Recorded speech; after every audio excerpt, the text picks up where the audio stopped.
I hate to brag, but my wife makes the most incredible homemade bread that has ever crossed the lips of mankind, especially the challah that she makes for our Friday night Shabbat meals. There are hours of work that go into making that perfect loaf of bread. The flour is mixed with salt, sugar, oil, eggs, yeast, and water, and then is kneaded by hand, all while infusing the dough with her prayers for her family and friends. Then the dough goes through 2 separate risings.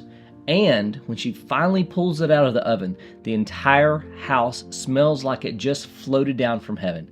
Every mouth is watering with anticipation, looking forward to blessing God and taking the first bite of this delicious bread. But as wonderful as that is, this video isn't about my wife's Cheavenly Challah. It's about the life of a type of simple, tasteless cracker that has an extremely powerful lesson to teach us. Let's take a look at this eye-opening lesson together in this week's 5-Minute Torah.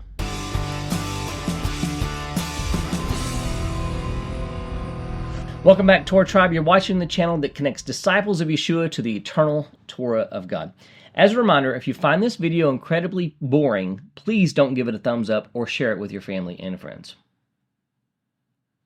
This week's Torah portion is Bo, Exodus 10:1 through 13:16, and here are the 3 things that you need to know about it. Number 1, final plagues. This week's Torah portion begins with the last 3 of the 10 plagues that God inflicted against Egypt: locusts, darkness, and the death of the firstborn. With the locusts and darkness, Pharaoh refuses to let the children of Israel go yet again. But finally, the Lord has to bring out his final judgment by taking the lives of the firstborn of every house of Egypt. God told Moses, "About midnight I will go out in the midst of Egypt, and every firstborn in the land of Egypt shall die, from the firstborn of Pharaoh who sits on his throne, even to the firstborn of the slave girl who is behind the handmill, and all the firstborn of the cattle. There shall be a great cry throughout all the land of Egypt, such as there has never been before, nor ever will be again." This is Exodus 12:4 through 6. It came about exactly as the Lord had spoken. We read, "And there was a great cry in Egypt, for there was not a house where someone was not dead." Exodus 12:3. It was the ultimate blow against the ultimate enemy of Israel. Number 2, first Passover. Before the Lord cast his final judgment on Egypt, however, he gave the children of Israel instructions for how they could avoid the death of their firstborns. They were to take a lamb, and after slaughtering it, use its blood to mark the doorposts of their homes in order to avoid the Lord's judgment. God said, "For I will pass through the land of Egypt that night, and I will strike all the firstborn in the land of Egypt, both man and beast, and on all the gods of Egypt I will execute judgments. The blood shall be a sign for you on the houses where you are, and when I see the blood I will pass over you, and no plague will befall you to destroy you when I strike the land of Egypt." This is Exodus 12:12 through 13. God spared the lives of all the firstborn of Israel, and that night marked the very first Passover and would forever be memorialized each year at the onset of the 15th of the Hebrew month of Nisan with the Passover Seder according to the Lord's instructions. Number 3, the Exodus. Once the final blow was struck against Egypt and Pharaoh finally relented to release the children of Israel, we read, "The Egyptians were urgent with the people to send them out of the land in haste." This is Exodus 12:33. A great multitude went up from Egypt that night, quote, "about 600,000 men on foot, besides women and children." This is Exodus 12:37. They left in haste, not even allowing their dough to rise before the journey. It was a night of watching by the Lord to bring them out of the land of Egypt. So this same night is a night of watching kept to the Lord by all the people of Israel throughout their generations. This is Exodus 12:42. It was a night of deliverance, a night of salvation that would ultimately lead them to Sinai, where they would receive God's covenant, and to Canaan, the land of promise. Well, if you've been wanting a copy of one of my 5-Minute Torah books, here's your chance to snag a free copy, and you can even choose which volume. All you need to do is email me between now and February 10th, 2023, and let me know how a free copy of the 5-Minute Torah would bless you or someone you know. Be sure to include the volume of 5-Minute Torah you would like if you were to win, as well as your mailing address. I'll read through the entries and pick the one that speaks to my heart and send that person a free copy of the 5-Minute Torah of their choice, shipping included. The email address for the contest is contest@amethatorah.com. Be sure to use the phrase free 5-minute Torah as your subject line so I can quickly sort through the entries. Don't put it off. The time frame is short. Good luck. I look forward to hearing from you. This week's Torah commentary is called Guarding the Matzah, and it comes from my book, 5-Minute Torah, Volume 3. In the Torah portion, Bo, we learn about the final 3 plagues, the culmination being the death of the firstborn. This is the final act of God that released the children of Israel from the grip of Egyptian slavery. But right before this final plague was poured out, the children of Israel were given instructions for the Passover lamb and all that went with it.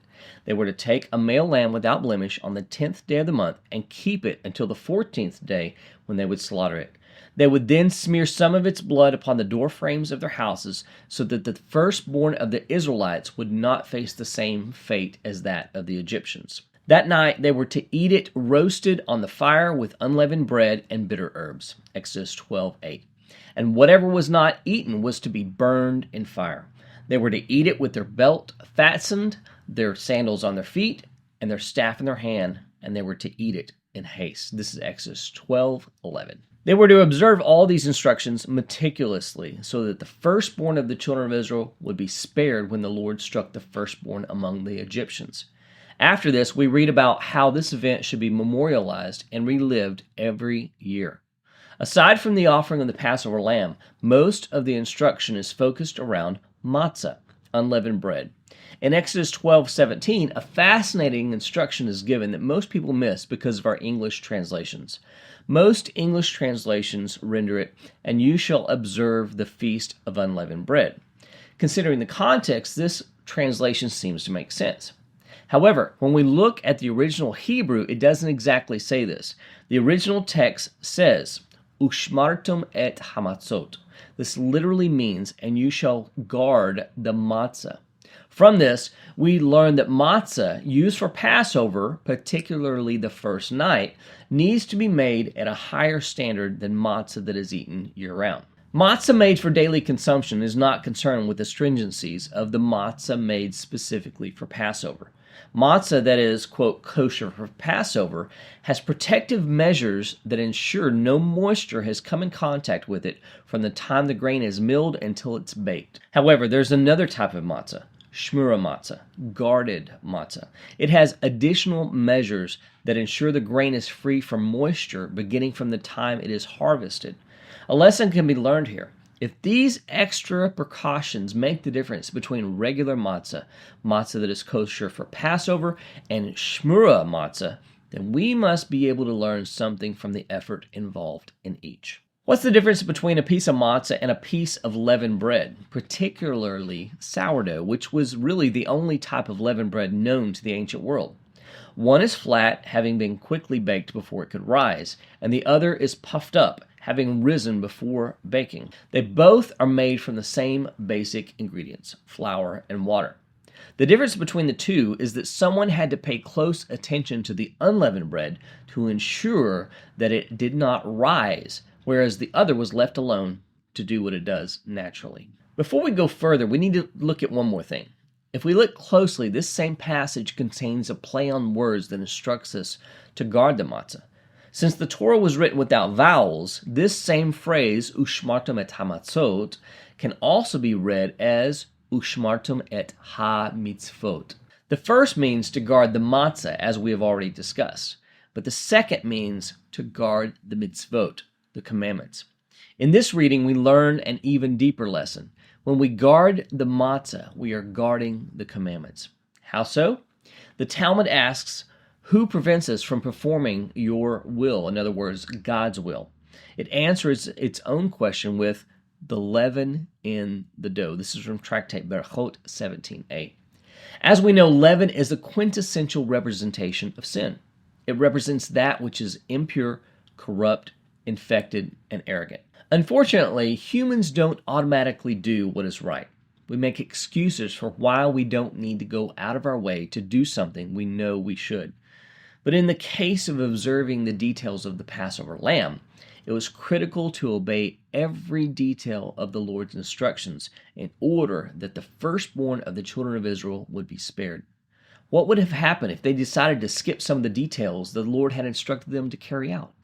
It wouldn't have gone well. As seen in the analogy of bread, it's easy to allow the leaven of sin to creep in. Just don't do much of anything. Don't put your guard up. Don't do regular self-examinations.